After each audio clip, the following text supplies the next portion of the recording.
Good evening, everyone, and welcome. We are officially live for the Wastepro Global Alliance May webinar. I am Progress Ofuje Momoh, and I am absolutely thrilled to be your moderator again.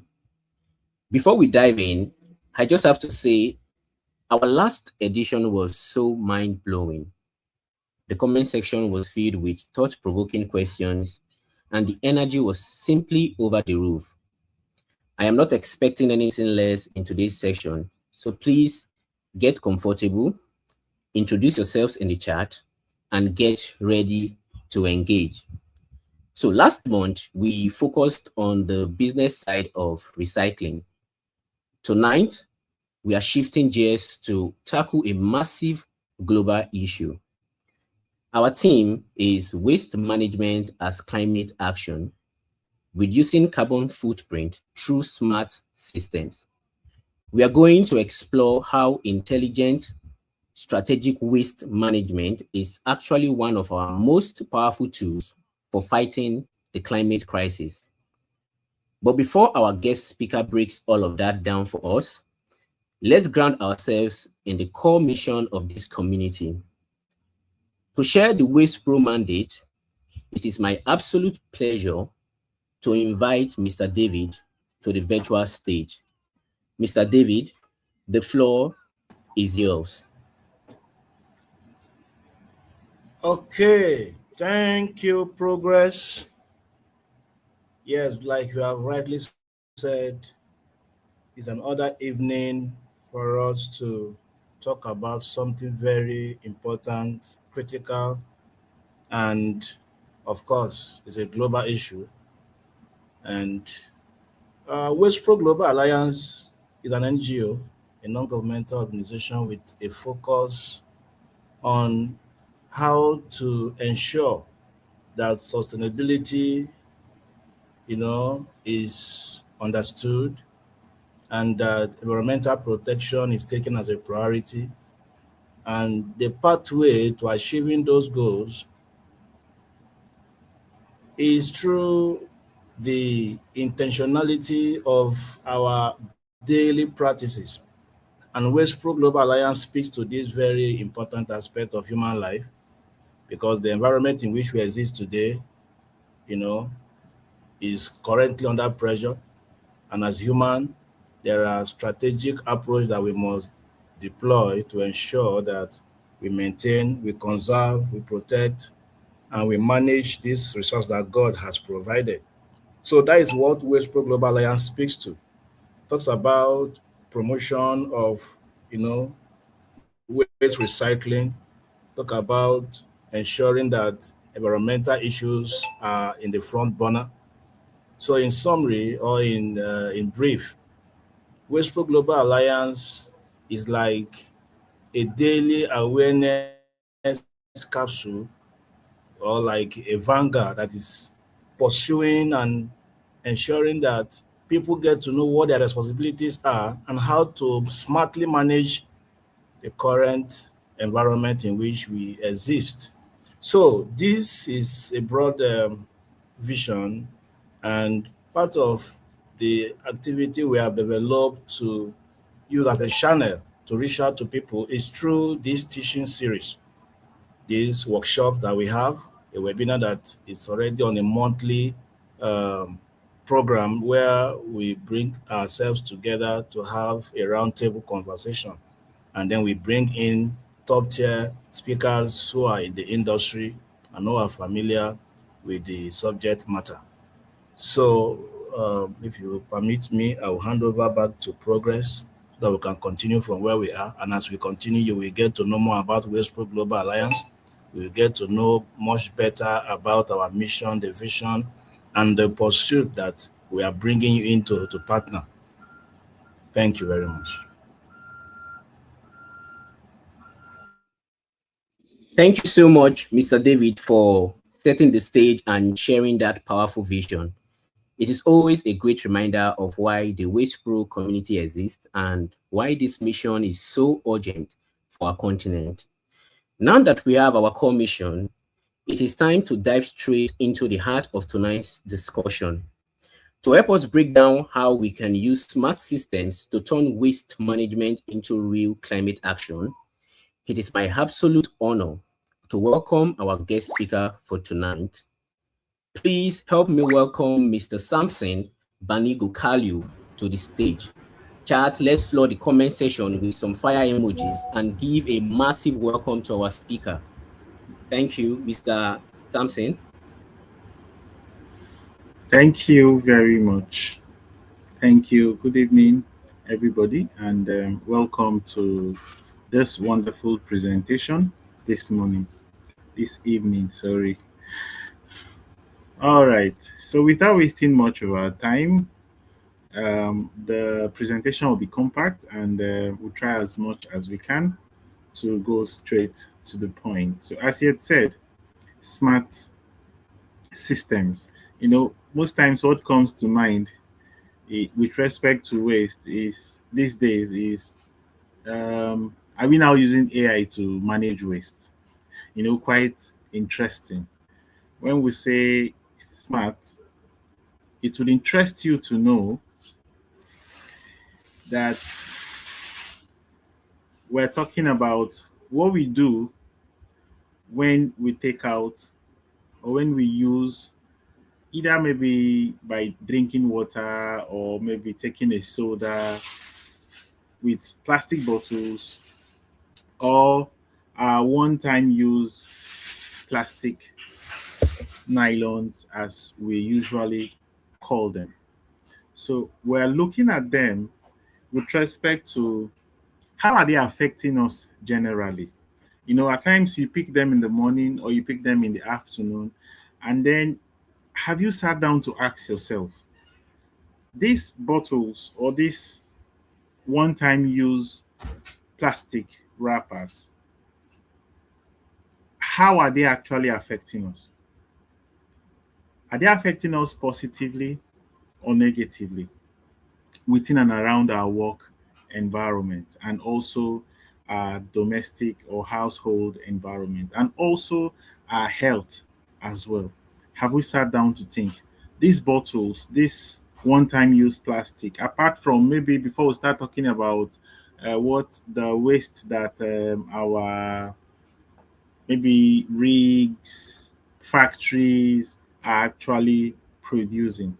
Have we sat down and have a thought about for the past 10 years, for the past 15 years, for the past 30 years that we've been using and being in existence using plastic or maybe taking out paint or taking out oil from our vehicles that are no longer usable or batteries from our houses? Have we taken time to ask ourselves at the end of each use, how or where do these things end up, whether in the land or in the rivers?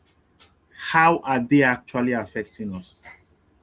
If we've sat down to think about this, then we would come to actually realize today we are talking about our health with respect to waste management, and then we're also talking about the environment with respect to waste management. How are they actually affecting us? And then what are opportunities that are available out there with respect to the management of waste to either create wealth, improve the environment? That is what smart systems are actually all about. And it interests you to know that it may not necessarily be AI, okay?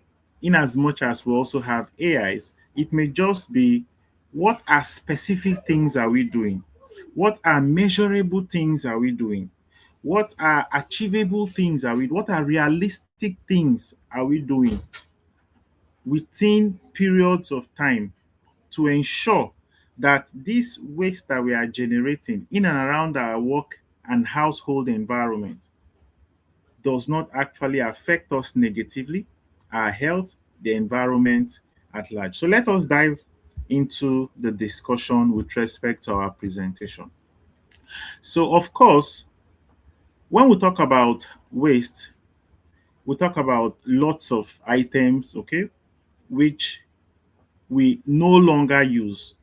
These items could be coming from our houses, they could be coming from our organizations, from processes, from systems, from things that we use daily, from activities that we carry out daily as well. So these things could either be electronics at times, they could be plastic, they could be gases that are emitted from systems, they could be chemicals, they could also be batteries, they could even be wood, as the case may be. So when we talk about waste, they could either be solid, liquid, or gases. They could be generated domestically, they could be generated from manufacturing sites, companies, production processes, and so on and so forth. Just to give us an understanding of what waste is all about. So, after knowing or talking about waste, we now talk about why, of course, this topic is very important. Waste is not just trash, and it does not just what disappear. Because, as I said earlier on, just look at for how long have you been in existence as a person? How many pure water sachets have you taken? How many cans of water have you taken? How many one-time use plastic have you actually used in the course of your lifetime? Let's look at how many persons. Let's look at the environment, the industries that we have around, the mechanic shop that we have around as well, the plants that are making paints, the ones that are making metals, as the case may be. At the end of all their activities, those things that they no longer need, where do they end up? We are saying it is a climate issue because we are beginning to see real-time effects of these things that we no longer use affecting not just the climate, our health as well. Poor waste handling increases emission and health risk.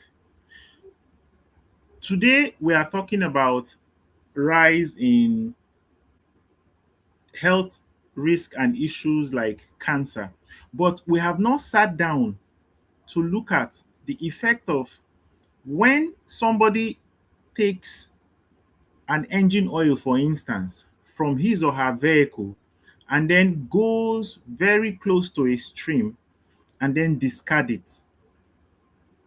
This engine oil drips down through the stream. Some of these particles are ingested by fishes. Some of these particles that are ingested or liquids that are ingested by microorganisms or maybe fishes inside the river can end up changing or mutating the cells of these fishes or these organisms. Some of them can leach into the soil and get to our drinking water. We end up taking back this water with respect to if these treatment processes of how we take water are not properly treated. Now we take these things in again over time. At times it can take 5, 10, 15 years before ever we'll see this effect. But we forget to understand that when we take in these chemicals have the ability to change our gene depending on the organ at times, because some of these chemicals have target organs that they might go to and then begin to have severe effect on. They might go in, when they get to the liver, that's when they will begin to react with the cells of the liver. The cells of the liver will begin to mutate. And the next thing is you will see an abnormal growth. And what happens? They will say it is what? Cancer. Is that possible? Yes, it is very much possible. So poor waste handling increases emission, the gases that are coming out, and then also the health risk within the general population. There are smart opportunities in waste management. So as part of our discussion today, we'll also be looking at the opportunities. Apart from the need for us to manage waste effectively, there are also opportunities in managing waste, which we're going to discuss as well. So let us proceed. So we've talked about what is waste management, okay? Basically, looking at the definition of waste, we now know what is waste. So with respect to the management, how do we effectively, these things that we no longer need, how do we effectively handle them? How do we store them? How can we reuse or process them to make sure that they do not affect our health, to make sure that we can reuse them again, to make sure that they do not affect our environment?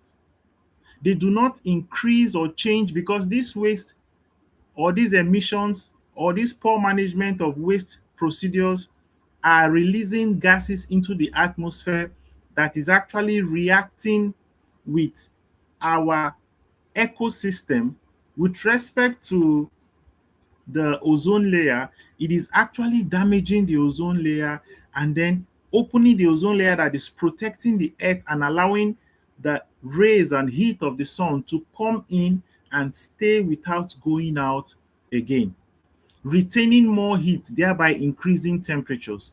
And because there's an increase in temperature, areas that used to be extremely cold and have ice is actually melting out. And the more they melt out, the more we have an increase in water volume. The more we have increase in water volume, the more we see floods.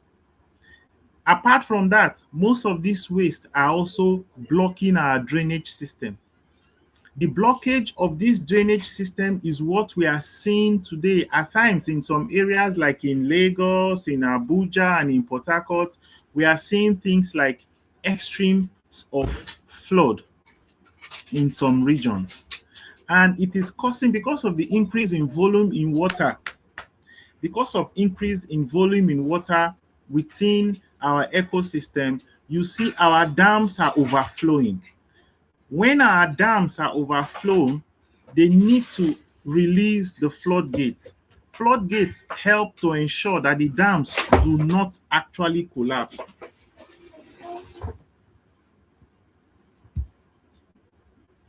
The floodgate helps to ensure that our dam do not actually collapse. Very, very important. So, as part of our scope as well, emission released from our activities with respect to waste management. Today in Nigeria, our domestic sector, that is the waste that are generated from our houses, is actually the highest among the amount of waste generated in Nigeria when compared to the amount of waste generated by the industries, the oil and gas sectors that we have around. When these domestic waste are usually generated, they take them and then they go dump them somewhere. In Nigeria, we practice most of the waste collection system is open collection, where they go dump the domestic waste, and then over time, they go to pick and then they collect this waste. Now, while this waste is dumped within a landfill, for instance, most of the inner part of the waste do not receive sufficient oxygen. So in the course of decomposition, methane gas is released. Methane gas is a greenhouse gas that traps extreme heat, even more than carbon dioxide. This gas, when released from most of these dump sites around our communities, when they are released, this gas gets up and then they trap heat within the atmosphere. Apart from the fact that these gas have the ability to trap or retain extremes of heat and thereby increasing temperatures within localities, these gases at times can also cause explosion. In some countries, there have been reports where these gases have actually resulted to explosions that have also injured some persons. So as part of our scope, we also look at smart systems. With respect to the effect that we know in respect to poor waste management,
Hello, everyone. Um, I I think the speaker just went off. I think it's a network issue.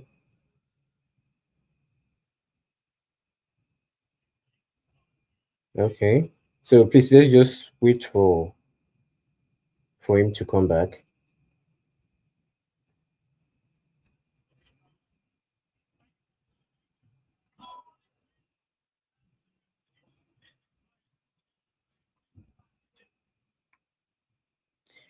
So I'm trying to reach out to him to know what the issue is all about. Okay.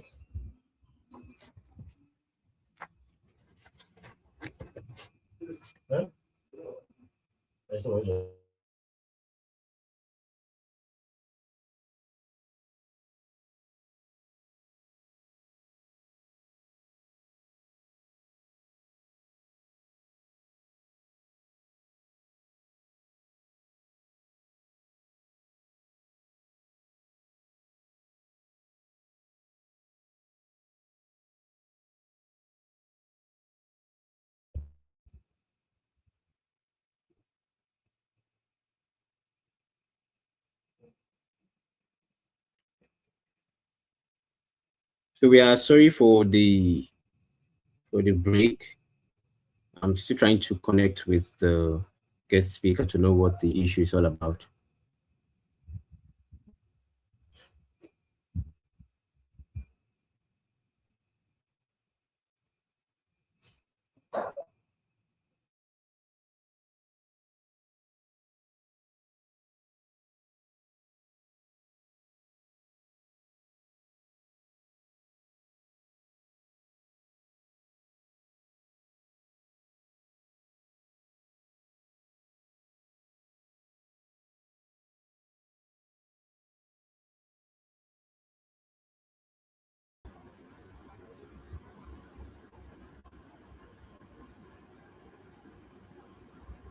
hello David, can you hear me? Sorry, I had a network. Yes, you are live now, please.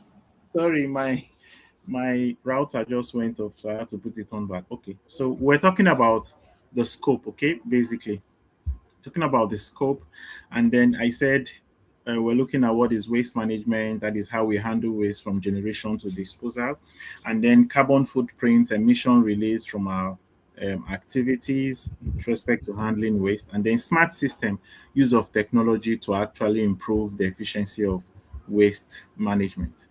So can I have the next slide, please?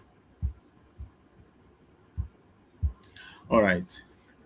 So also talked about how poor waste management is actually affecting us. We are having flooding, water pollution, air pollution, environmental degradation, economic losses, and then, of course, visual pollution, and then poor living conditions. In fact, this there was one article I was reading about visual pollution and poor living conditions, where they were talking about how poor waste management is actually devaluing high value estate properties, because within and around a particular estate property, you have waste management, poor waste management systems, where you have open dumping, and then in as much as the houses within that environment had were beautiful, were fine, but just because they had open dump sites within and around that area, people were not willing to come invest their money in such an environment because of the the physical degradation of the environment. It now led to low pricing, low interest in people coming to manage or even rent or stay within this estate environment. So you can imagine what how waste can actually affect us in that regard. So let's go to the next slide.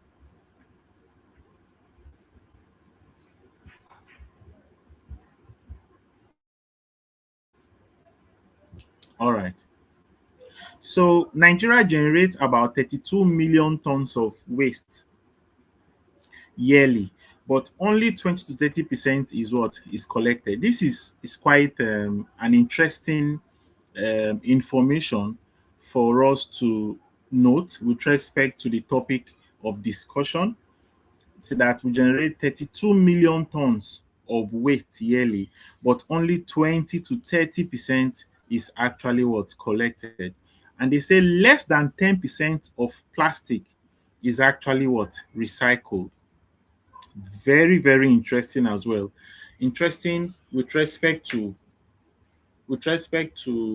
how or opportunities we have to manage this waste, and then with respect to the effect that it is also having within and around our environment and our health. Now, this information is actually confirmed by policy advocacy reports, and then Federal Ministry of Environment, and then some UN organization as well. So let us proceed. Next slide, please.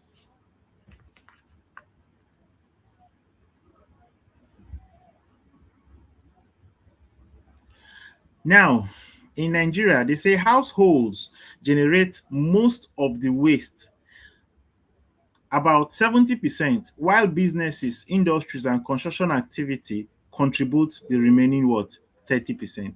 This is also an information from UN Habitat Waste Wise City Tool, a statistics I was gotten from Lagos. Most of these statistics are actually gotten from environment or cities or states with high activity like Abuja, Port Harcourt, and Lagos. And then they now use it as a sample around or across the country. So what is quite interesting is, remember the previous slide, the amount of waste that Nigeria generates. Now, if you look at that number and then coming to look at this particular number that we are seeing on the screen, they said 70% of that amount of waste that Nigeria is generating annually, that 70% is actually coming from what? From households, domestic waste management. That is one very interesting thing that we should actually take note of, because it tells a lot. In as much as maybe the hazardous effect of this waste at times cannot be compared, or maybe we're not talking about them now, because this is also another factor when looking at waste management that we'll also talk about, because you could have 70% coming from household, but the hazardous effect of maybe 70% from a particular environment or state may not be as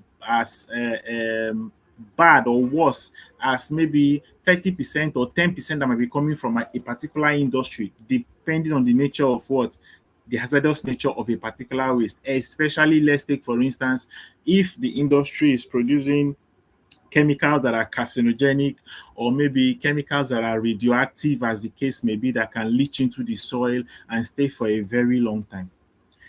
However, this 70% tells a lot.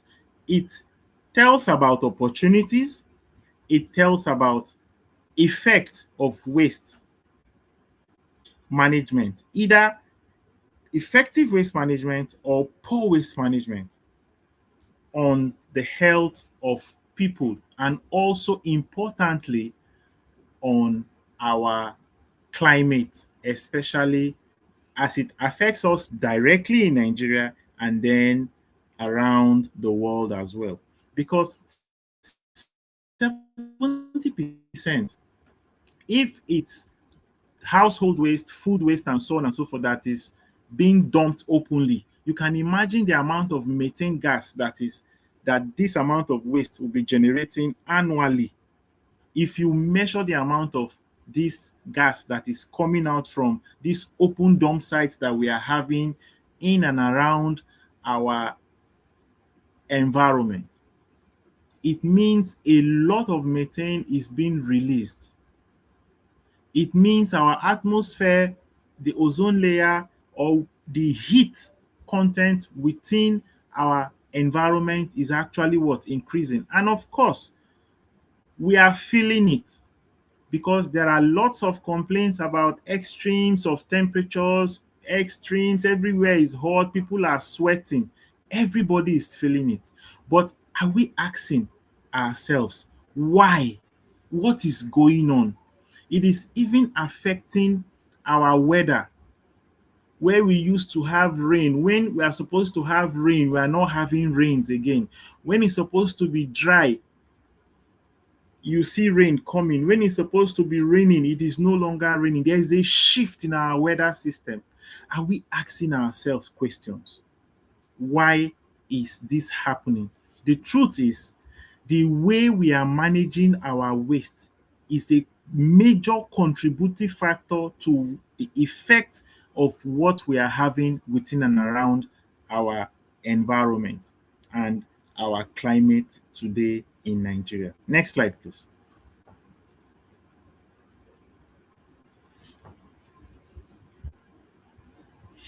All right.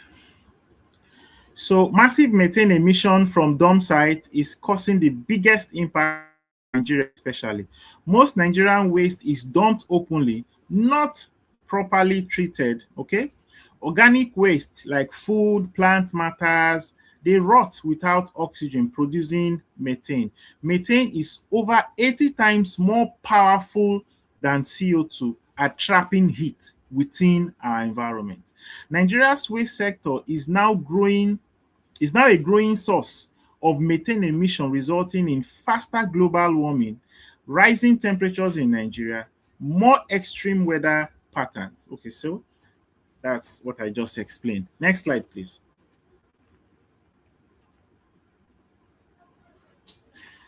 So we have heard a lot about waste or poor waste management. So what can we do about it? Okay, what can we actually do about it? That is the question that should be going through our mind. What can we actually do about it? So let us look at what other people or what possibilities are actually around to effectively manage waste, to ensure that our environment is safe for us, our children, and our children to come. Yes, next slide, please.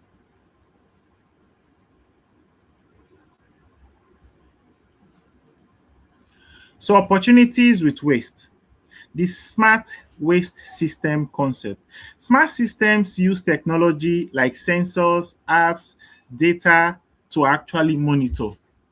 I was privileged to read an article recently on how some countries, with help from policies, with help from government policies, not just company or organizations alone, but government policies are actually helping to shape how people manage waste, how they are using applications to monitor how much waste is generated.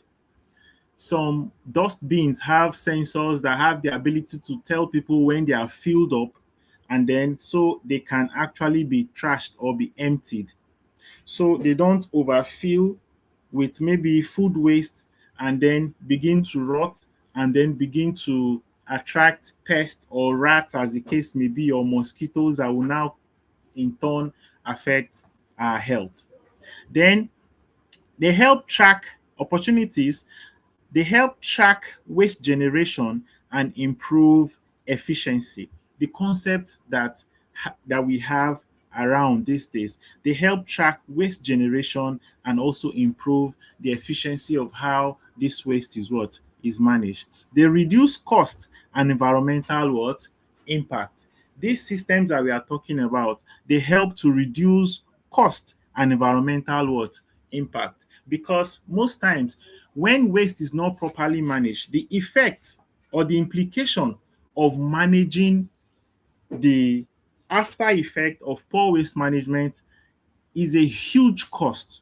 So these smart systems helps to improve or reduce the effect, thereby saving us cost. They provide innovations on how to reduce, reuse, recycle, and also recover waste. So let us look at these systems. Yes, next slide, please.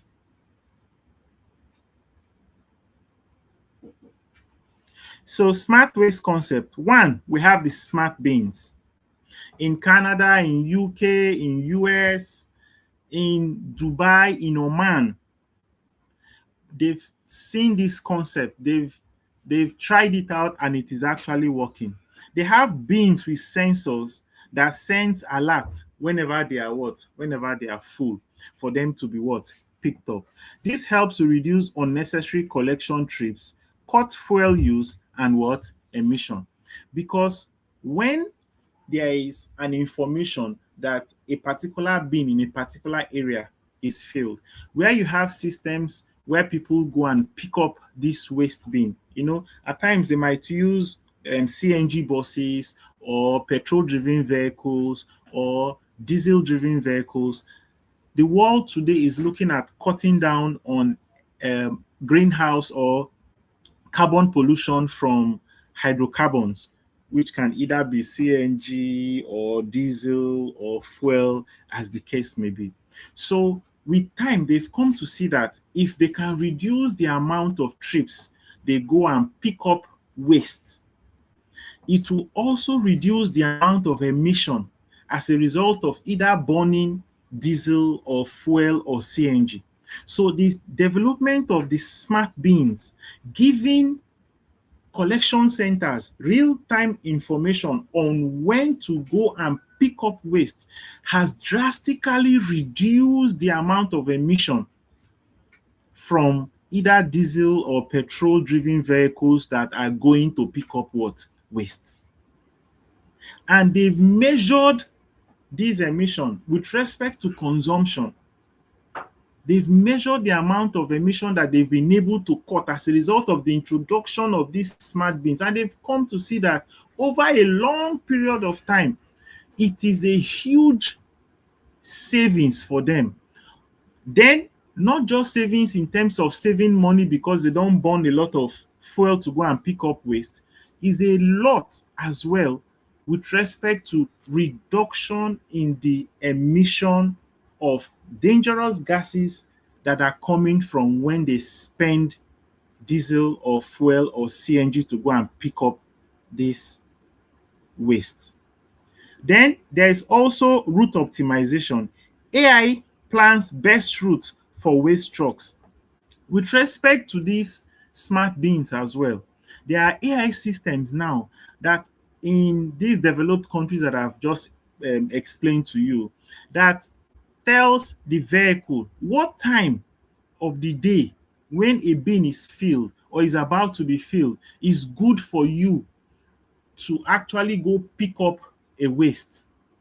Because with respect to this, if they follow short routes, they also spend or don't burn a lot of diesel or fuel or CNG to go pick up a bin.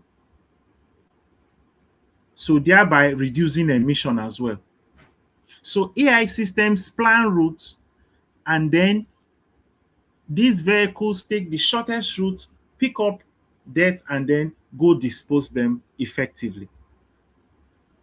Then in Nigeria, we have systems where people are turning waste to wealth, like recycling plastics into paving stones and then tiles. We have, I think, I know, there was there was somebody in Ibadan or in Lagos that was doing this. A lady, she does the paving stone, she does the mat, the floor mat for playgrounds, and then there's also somebody at, I think, somewhere in River State as well, that is also going into it as well, using plastic to actually do paving stones and then floor mats within and around. That is a very good way of recycling. Then we have plastic to fabric. This is also in Nigeria. We have people that are also using pure water sachets. They are using PET bottles to actually do fabrics that are used as clothes. These fabrics are also used in making bags. They are used in making, some of them are doing them and then reusing them for art as well. So this is a very good way, is a smart way of reusing waste. Then we have alternatives to power as well, less fuel consumption, zero lower carbon emission. Then community recycling hubs, collection centers for sorting and recycling waste, encourage public participation and income generation. We are having PET bottles, so the people are picking up PET bottles almost everywhere now, and then they are either chopping them into pieces, and then for those that are collecting from other people, they are actually paying those that are bringing these bottles, and for those of them that are collecting these bottles are chopping them into small pieces, packing them in bags, and then shipping them abroad for other recycling purpose. Yes, next slide, please.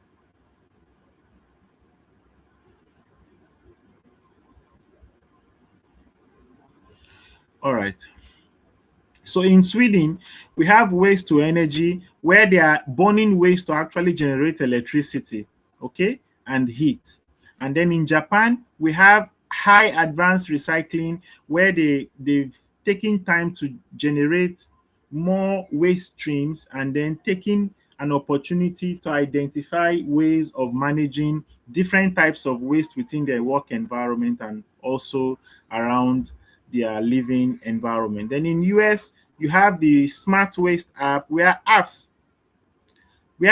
track waste generation and recycling behavior to it improves accountability and awareness. In the US, people that are able to bring in PET bottles or reusable plastics, most times they give them incentives depending on the amount of PET bottles that you return, and then some of these incentives they can use them to actually shop in different supermarkets depending on how many plastics that they've returned.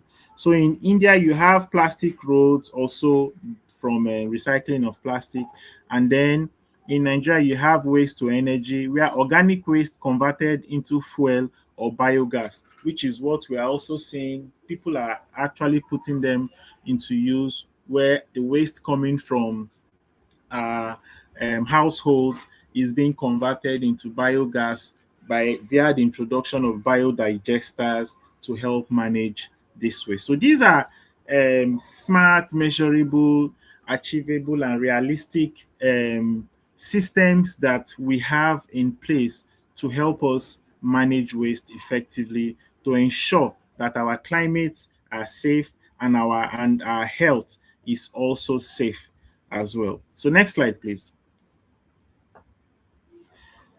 So practical site action. So it is not just these smart activities or these smart ideas most times don't just come on their own and then stay. They need assistance. They need good environment. They need opportunities to actually make them sustainable. So what are those practices that would help to ensure that this smart way of managing waste, okay, is sustainable? You have policies, laws, and procedures that needs to be generated either from government or organizations, as the case may be, to help guide people and also inform people about how to manage waste effectively and in a smart way. Then segregation and use of label bins. These are basic things that we can do, that we can start from today, from our houses, from our work environment, to label, segregate waste, and label the containers that these waste are in. Then digitalize reporting systems. When you collect this waste, when you store them, when you discard them, how much, what is the quantity that you're producing within a period, over a period of time.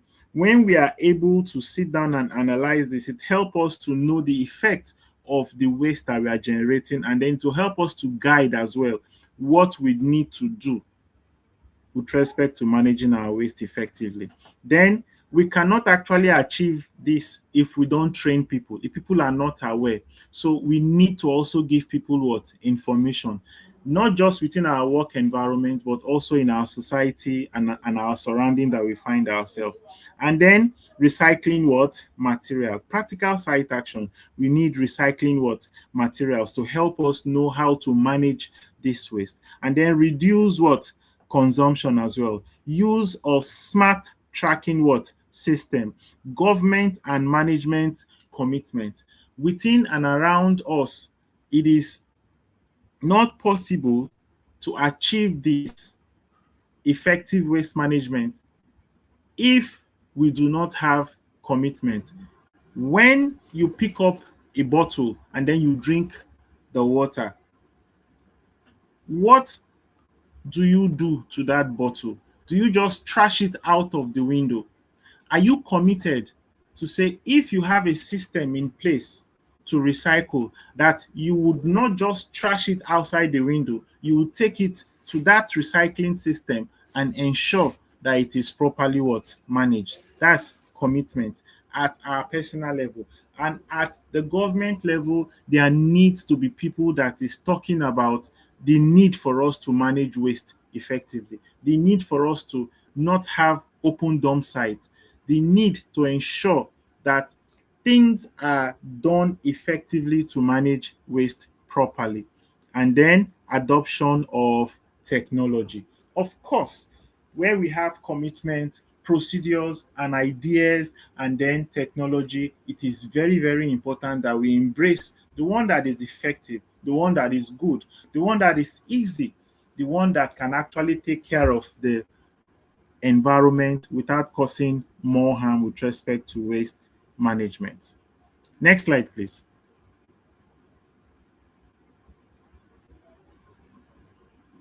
So, of course, we don't just do things. These days, when we talk about waste management, and then we talk about the environment, we talk about safety, it is very, very important that we don't just do it once and then we forget it. No, we should do it and then we continue to do. So there is a need, in line with the ISO standard, to ensure that whatever good practice that we are doing, we continue to do it and then we improve on it. So with respect to the topic of discussion, it is important that we plan, we do what we have planned, and then we check what we are doing to ensure that it is getting, or we are getting, the desired what? Result.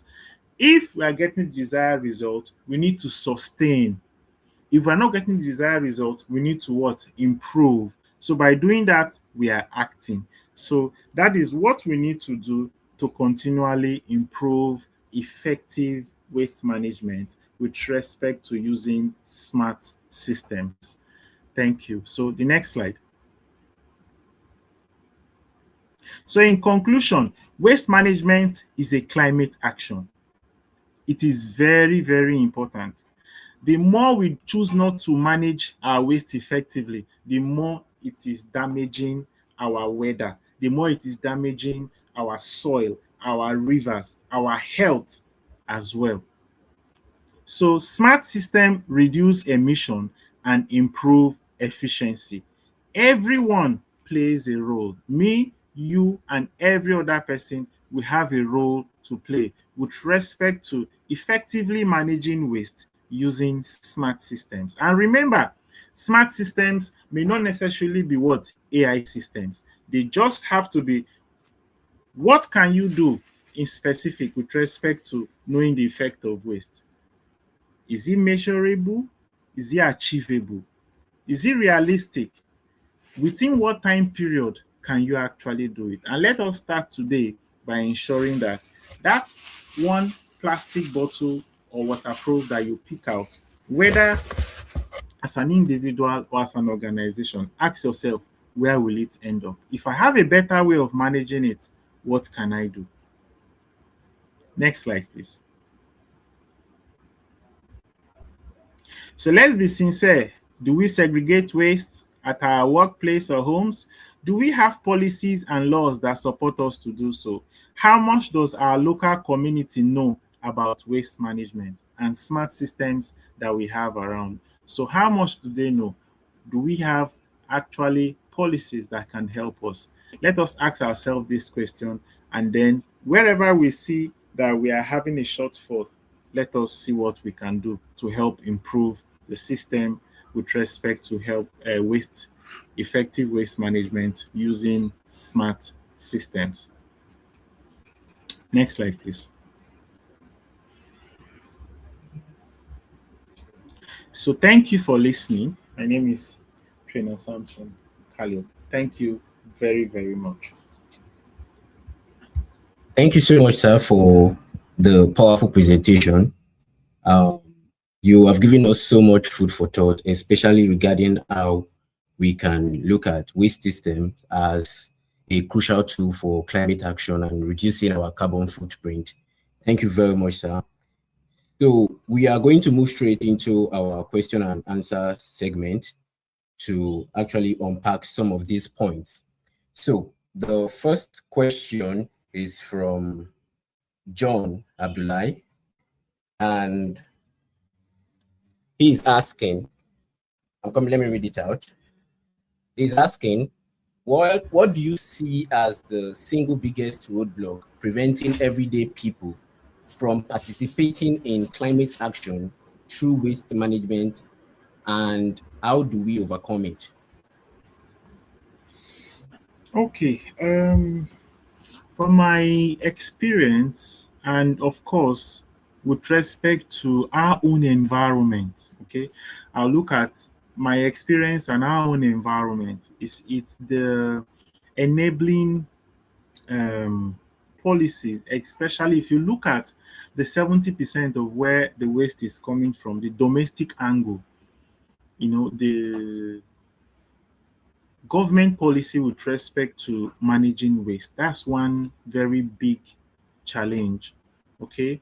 And then commitment with respect to, they have very good government to an extent, have some very good policies with respect to managing waste. But we have a challenge with respect to commitment, government commitment, and then implementation of those policies, and then committing to whatever policy that they have actually put in place to manage waste. That is one very big challenge that I can actually see with respect to that. I hope that answered your question.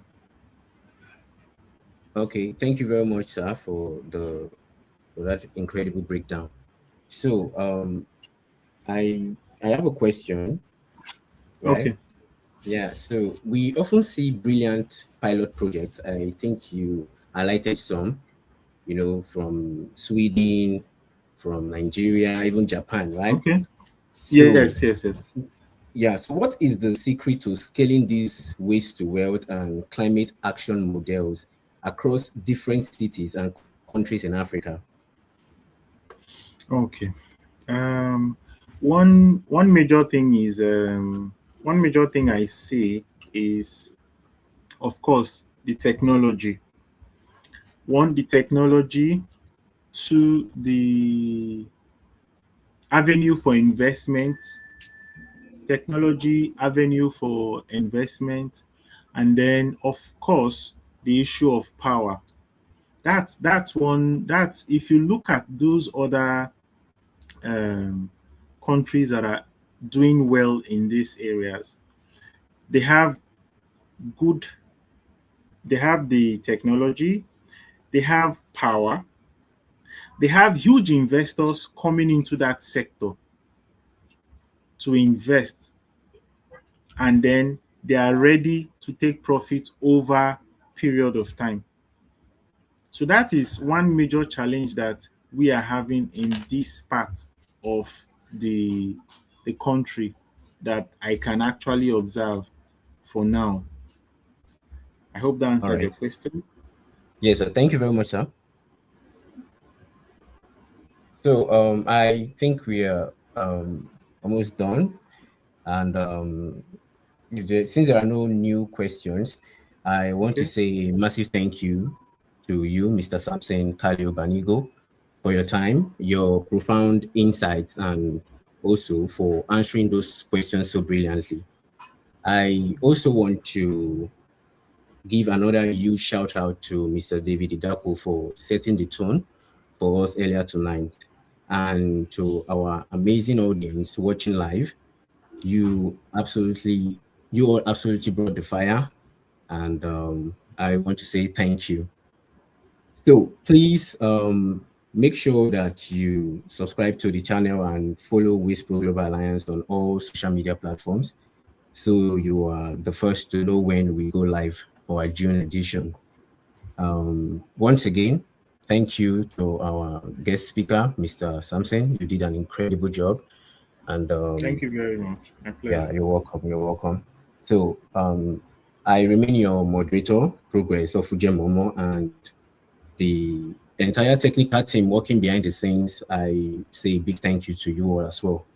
Have a fantastic night, everyone. Stay sustainable. Thank you, everyone. Thank you very much.